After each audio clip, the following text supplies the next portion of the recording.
Starting in one. Just kidding. Hey guys, it's James here with Living Lehigh Valley, Keller Williams. I'm here with the 2015-2016 recipient of the Best Investment Advisor in Bethlehem, Jason Abaziri of Wayhill Investments.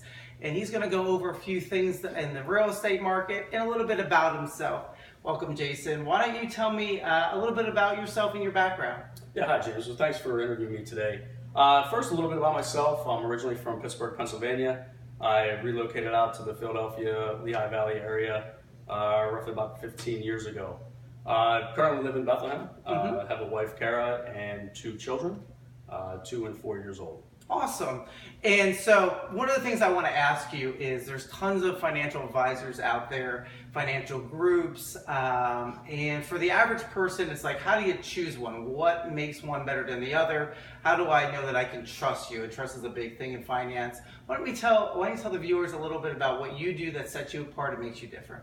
Yeah, it's a great question. And you know, the financial world is very difficult to dissect, one advisor from the other. I think the key thing with working with a financial advisor is to work with somebody that you like as a person, that you can trust. That number one is the number one issue. The second thing that you have to do, which takes a little more work, you really have to take a look at the type of business that they run. When I created my firm back in 2004, we wanted to do something that was different, something different from the traditional financial model. And what I mean by that is we created a company that, first of all, we're independent, so we're not owned by a parent company. And what does that mean for the viewers? Well, basically, when you work for an independent advisor, they basically are working for you. They don't have a parent company that has shareholders or corporate executives that they're, in essence, their revenue is working for the shareholders. For us, we work for our clients. We don't have that shareholder. So it's more of a client-centric approach. It's a more client-centric approach, exactly. And we're a fee-only advisor. So what that means is basically we don't operate on a commission basis. None of the products and services that we recommend do we receive any sort of commission or kickback. And finally, and probably the most important thing about Wayhill, is that we are fiduciary advisors. What does that mean? The fiduciary advisor basically means that we work for our clients in a legal capacity. This fiduciary standpoint differentiates us from fiduciary advisors from roughly about 90% of the other financial advisors out there that work under the suitability standard.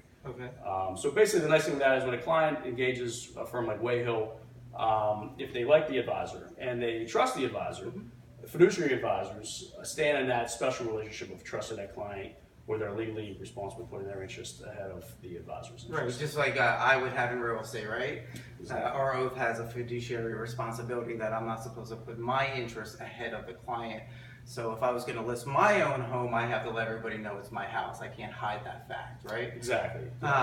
So, obviously I'm in real estate, so I'm going to ask you a couple questions that are related to real estate. And the first one of which is, right now we have an issue of a lot of millennials and people a little bit older than the millennial generation having problems getting loans, right? Because they have a high credit to debt ratio because of really one main factor, and it's not credit cards, it's student loan debt.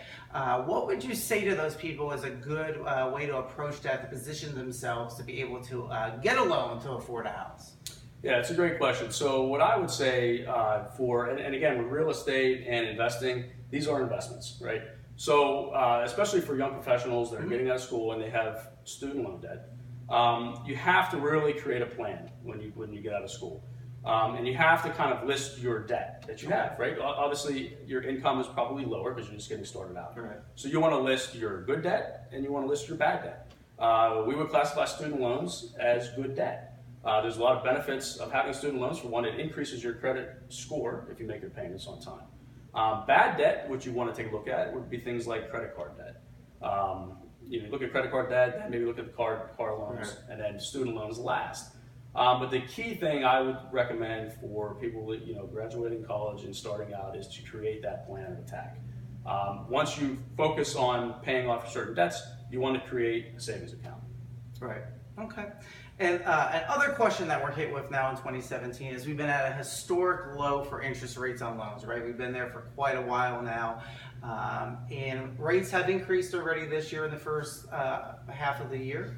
and they look like they're going to increase going forward, and that's going to decrease purchasing power and increase the monthly payment. Where do you see rates going, and how do you think how do you think we should approach that? That's another good question. It's a tough question. So what we do at our firm, when we manage money, we don't speculate on markets, right? We look at what the market's giving us in the current environment, and then we attack it from that standpoint. So that said, when you look at the interest rate market today, and you relate that to mortgages, Right. Mortgages, if you don't know, kind of follow the U.S. 10-year Treasury market. Okay. The Treasury Most market, people probably don't know that. right? So it's a gauge or a benchmark Right. of where rates go. Right now, we're at almost an all-time low on the U.S. 10-year Treasury. As of today, we're right around 2.2%. Okay. In 2012, we hit this level again. So we're really at the cusp bottom of the 10 years. So that said, can it go lower? Yes, it can go lower. Not much, right? We're at 220. So the way we look at the 10-year Treasury is we think that rates will start to go up gradually. Coming out of the financial crisis and with a lot of the quantitative easing, this is going to be a slow, gradual process, we think. That said, it's a good time, or a very opportunistic time, for somebody looking to purchase a home to get rates at this low level. I don't think we'll ever see rates again at these levels for a very, very long time. Right. I mean, they're super low, and I have people, they think it's through the roof. They're getting a 4% interest on something. And it's funny because we look, it's like, if it was the 80s, they were going to get charged 19% on the loan. So it's still super duper low, and it's probably still a good time to come in and buy if you can get the loan. Great for meeting with us today. Why don't you let everybody know how they can get in touch with you if they have any questions, or they want to sit down and see what you can do for them financially? Sure, absolutely. So you can go to our website, which is wayhilladvisors.com, or you can reach me through email at jason@wayhilladvisors, or call us at toll-free 866-508-9489. Awesome, guys. See you later.